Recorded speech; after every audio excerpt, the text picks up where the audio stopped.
Hi friends, welcome to Therasas kitchen. இன்னைக்கு நம்ம சேனல்ல நான்வெஜ் குழம்பை விட டேஸ்டான ஒரு குழம்பு ரெசிபி தான் பார்க்க போறோம். இந்த காளான் குழம்பு ரொம்பவே டேஸ்டா இருக்கும். இப்போ இந்த குழம்பு எப்படி செய்யறதுன்னு வீடியோக்குள்ள போய் பார்க்கலாம் வாங்க. இந்த காளான் குழம்பு செய்யறதுக்கு முதல்ல ஒரு கடாயில 2 டேபிள்ஸ்பூன் எண்ணெய் சேர்த்துக்கோங்க. எண்ணெய் சூடானதுக்கு அப்புறமா 1/2 டீஸ்பூன் பெருஞ்சீரகம் சேர்த்துக்கோங்க. பெருஞ்சீரகம் பொரிஞ்சதுக்கு அப்புறமா 7 பல் பூண்டு, 4 துண்டு இஞ்சி, 2 கொத்து கறிவேப்பிலை எல்லாத்தையும் சேர்த்துட்டு ஒரு நிமிஷம் நல்லா வதக்கிக்கோங்க.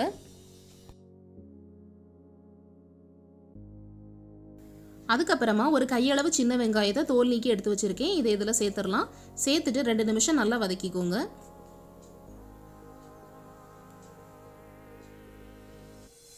அதுக்கப்புறமா ஒரு மீடியம் சைஸ் தக்காளியை கட் பண்ணி அதையும் சேர்த்துடலாம். சேர்த்துட்டு நல்லா வதக்கிக்கோங்க. அதுக்கப்புறமா கொஞ்சம் முந்திரி பருப்பு சேர்த்துக்கலாம். பாதியாக உடைச்ச முந்திரி பருப்புங்கிறதுனால நான் 10 பருப்பு சேர்த்துருக்கேன். பருப்பு முழுசாக இருந்தால் 5 முந்திரி பருப்பு சேர்த்துக்கோங்க. சேர்த்துட்டு நல்லா வதக்கிக்கோங்க. இப்போ தக்காளி நல்லா மசிஞ்சதுக்கு அப்புறமா ஸ்டவ் ஆஃப் பண்ணிவிட்டு நல்லா ஆற வச்சிடலாம். நல்லா ஆறுனதுக்கு அப்புறமா வதக்கின வெங்காயம் தக்காளியை ஒரு மிக்சி ஜாரில் மாற்றிட்டு நல்லா பேஸ்ட்டாக அரைச்சி எடுத்துக்கோங்க.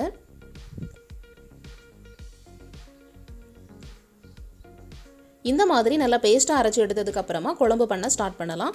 அதுக்கு ஒரு கடாயில் 4 டேபிள் ஸ்பூன் எண்ணெய் ஊற்றிக்கோங்க. எண்ணெய் சூடானதுக்கு அப்புறமா 1/2 டீஸ்பூன் கடுகு சேர்த்துக்கோங்க. கடுகு பொரிஞ்சதும் 1/2 டீஸ்பூன் பெருஞ்சீரகம் சேர்த்துக்கோங்க. அதுக்கப்புறமா பொடியாக நறுக்கின ஒரு வெங்காயத்தை சேர்த்து நல்லா வதக்கிக்கோங்க.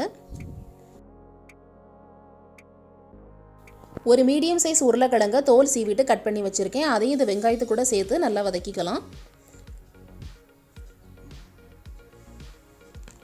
வெங்காயமும் உருளைக்கிழங்கும் சீக்கிரம் வதங்கிறதுக்காக 1 டீஸ்பூன் கல்லுப்பு சேர்த்துக்கலாம். சேர்த்துட்டு நல்லா வதக்கிக்கோங்க. இப்போ உருளைக்கிழங்கு எல்லாம் கொஞ்சம் சாஃப்ட் ஆகி 75% போல் நல்லா வெந்ததுக்கு அப்புறமா மசாலா சேர்த்துடலாம்.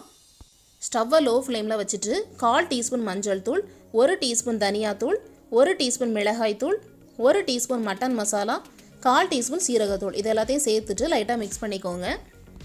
உங்களுக்கு காரம் அதிகமாக பிடிக்கும்னா இதே அளவு மசாலா சேர்த்துக்கோங்க. காரம் கம்மியாக சாப்பிடுவீங்கன்னா 1/2 டீஸ்பூன் வத்தல் தூள், 1/2 டீஸ்பூன் மட்டன் மசாலா சேர்த்துக்கோங்க. அப்போ சரியாக இருக்கும். நல்லா மிக்ஸ் பண்ண உடனே காளான் சேர்த்துடலாம். மசாலா கரிஞ்சிடாமல் பார்த்துக்கோங்க.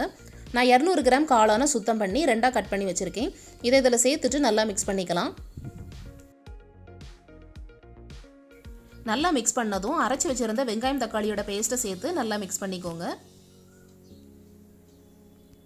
மசாலா அரைச்சி ஜாரை அலசிட்டு அந்த தண்ணியையும் இதில் சேர்த்துடலாம்.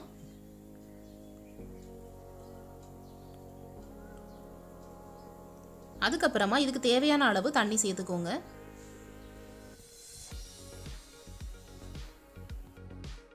இப்போ இதுக்கு தேவையான அளவு உப்பு சேர்த்துடலாம். சேர்த்துட்டு நல்லா மிக்ஸ் பண்ணிக்கோங்க. நல்லா கொதிச்சதுக்கு அப்புறமா சிம்மில் வச்சுருங்க. ஒரு 10லேருந்து 15 நிமிஷம் அப்படியே இருக்கட்டும்.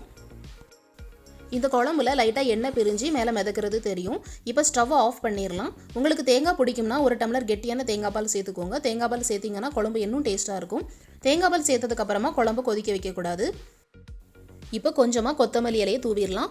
இந்த குழம்பு சாதத்தை கூட சாப்பிடும்போது ரொம்பவே டேஸ்ட்டாக இருக்கும். கண்டிப்பாக வீட்டில் ட்ரை பண்ணி பாருங்கள். இந்த வீடியோ உங்களுக்கு பிடிச்சிருந்தா லைக் பண்ணுங்கள். உங்கள் ஃப்ரெண்ட்ஸ் அண்ட் ஃபேமிலிக்கு ஷேர் பண்ணுங்கள். அப்படியே தரசாஸ் கிச்சன் சேனலுக்கு சப்ஸ்கிரைப் பண்ணுங்கள். இன்னும் ஒரு இன்ட்ரெஸ்டிங்கான வீடியோஸோட உங்களை நான் மறுபடியும் சந்திக்கிறேன். தேங்க்யூ ஃபார் வாட்சிங்.